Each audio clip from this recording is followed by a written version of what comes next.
Hello everyone, this is Puruj Anutriya. आज हम बात करने वाले हैं एक नीट के पर्सपेक्टिव से। एनसीईआरटी का एक इम्पोर्टेंट डायग्राम है। वो डायग्राम का नाम है स्पर्म।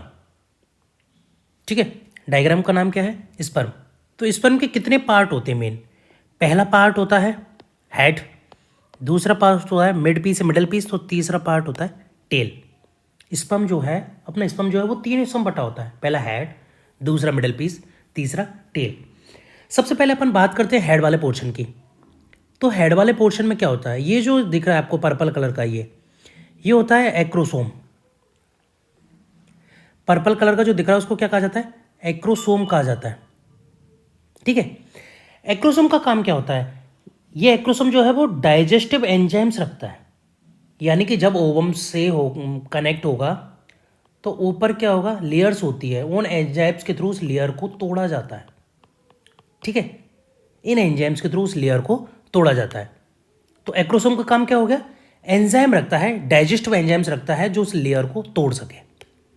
ठीक है, एक्रोसोम का काम इतना हो गया। अरे ये क्यों नहीं मिटा? ठीक है, उसके बाद दूसरा बात करते हैं अपन, ये न्यूक्लियस। यही तो होता है जो 23 क्रोमोसोम रखता है, न्यूक्लियस। ये क्या करता है? 23 क्रोमोसोम। भाई जब एक्चुअली क्या है कि जब ओवम से जब ये स्पर्म जाएगा तो ये अंदर क्या छोड़ेगा? अंदर इसको छोड़ेंगे। ठीक है, न्यूक्लियस को। इस न्यूक्लियस से छोड़ने के बाद फीमेल के 23 गैमेट, और सॉरी गैमेट नहीं, क्रोमोसोम। फीमेल के 23 क्रोमोसोम और मेल के 23 क्रोमोसोम मिलकर के क्या बनाएंगे? 46 क्रोमोसोम। अगर 46 क्रोमोसोम में अगर मेल का एक्स जाता है तो फीमेल में तो एक्स ही मिलते हैं दोनों। अगर मेल का एक्स जाएगा तो लड़की पैदा होगी, बेबी गर्ल। ठीक है, बेबी गर्ल पैदा होगी। अगर मेल का बाई जाता है तो बॉय पैदा होगा। तो बच्चे के जन्म में लड़का होगा या लड़की, इसके लिए रेस्पॉन्सिबल मेल होता है, ना कि फीमेल। ओके, चलिए आगे देखते हैं। ये होता है सेंट्रियोल, हो गया। ठीक है, ये क्या हो गया? सेंट्रियोल यानी तारककाय। ठीक है, बहुत इंपॉर्टेंट रोल होता है सेंट्रियोल का। ठीक है, डिवाइडेशन के लिए सेंट्रियोल हो गया। एंड फिर ये कॉलर वाला पोर्शन हो गया। ये कॉलर वाला पोर्शन, ठीक है। कॉलर वाले पोर्शन में क्या होता है? माइटोकॉन्ड्रियाज होते हैं बहुत सारे। ठीक है, कॉलर वाले पोर्शन में ही क्या होता है? माइटोकॉन्ड्रियाज होते हैं। माइटोकॉन्ड्रियाज का काम क्या होता है? एनर्जी प्रोवाइड करना स्पर्म को, जिससे कि उनमें मूवमेंट फास्ट हो सके। एनर्जी जरूरी है भाई, मूवमेंट होगी तो मूवमेंट के लिए एनर्जी चाहिए। मूवमेंट के लिए एनर्जी चाहिए तो एनर्जी कौन देगा? एनर्जी देगा माइटोकॉन्ड्रिया।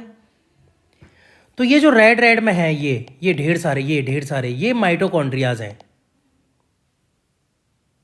ठीक है, ये रेड रेड जो है वो ढेर सारे वो माइटोकॉन्ड्रियाज हैं। एंड फिर लास्ट वाला पोर्शन होता है, ये टेल वाला पोर्शन है। ठीक है, ये टेल वाला पोर्शन हो गया। इसमें क्या होता है? फ्लैजिलम पाया जाता है। फ्लैजिलम का काम क्या होता है? स्पर्म को तैराने के लिए जिम्मेदार है। Flagellum is responsible to swim the sperm. Okay, तो फ्लैजिलम जो है वो स्पर्म के स्विम के लिए रेस्पॉन्सिबल है। तो तीन पार्ट होते हैं मेनली तीन ही होते हैं, head, mid piece and tail. इसमें दो ही सेल ऑर्गेनेलीज पाई जाती है, एक माइटोकॉन्ड्रिया या दूसरा सेंट्रियोल। ठीक है, एक माइटोकॉन्ड्रिया होता है, एक सेंट्रियोल होता है। हाँ, हम न्यूक्लियस भी कह सकते हैं इसको कि हाँ ये तीसरा ऑर्गेन जो है वो सेंट्रियोल। बाकी का मेन आपको, क्योंकि न्यूक्लियस तो सभी में मिलता ही है, वो कोई बड़ी बात नहीं है।